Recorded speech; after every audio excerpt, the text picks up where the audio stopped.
ازيكم؟ انا مخطوبة لواحد كل ما يكلمني يقول لي امي دي لو في يوم زعلت منك انا ممكن ارميكي واجيب غيرك. امي دي لو في يوم حسيت بس ان انت عملتي اي حاجة زعلتها انا هربيكي من اول وجديد. انت لازم تبقى عارفة لما تيجي عندنا ما تخليش امي تعمل اي حاجة. امي لازم طول ما هي راضية عنك انا راضي عنك. امي في يوم حسيت ان حصل اي حاجة منك وفي يوم بس حسيت ان وشها كده مش عاجبني انا على طول هرميكي واجيب 1000 واحدة غيرك. لازم تبقي فاهمة ده. هي بتقول ان انا عارفة ان اكيد طبعا دي امه ولازم هو يستحملها وانا لازم اعملها باحترام، بس كلامه ليا دايما بحس ان هو واخدني خدام.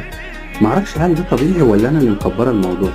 فانا بعت لحضرتك على ليلة الصراحة ده عشان خاطر حضرتك تقولي المفروض ان انا اعمل ايه وهو ليه بيكلمني كده، والاسلوب نفسه مش عارفة